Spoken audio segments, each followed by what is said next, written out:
Bulgar Radiosu uyushturgan ochiq havadagi konsertda hammangizni de kutib qolam. O'zimning yaratgan shirlarimni sizga bo'lak etaman. Men Aydar. Ko'zlarime yaratib qaraysan, anlaysan meni. Menim uchun o'sgan sen nazlı gülümü. Günlerimni nurlu etken, eritken tunni. Sen bağına aşam, şanımdagi sirini.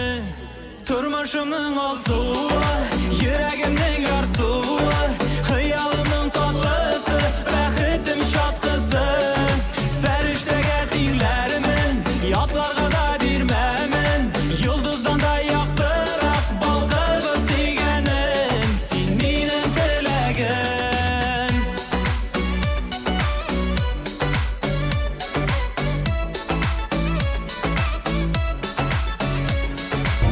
Qushog'ima nazlanib kirasan, erisin kiylar. Yigitlarga jur'atlarga shart yengak chiqacha. O'zi o't. Sizda shulay xud shekilli deyapsiz deb o'ylayman.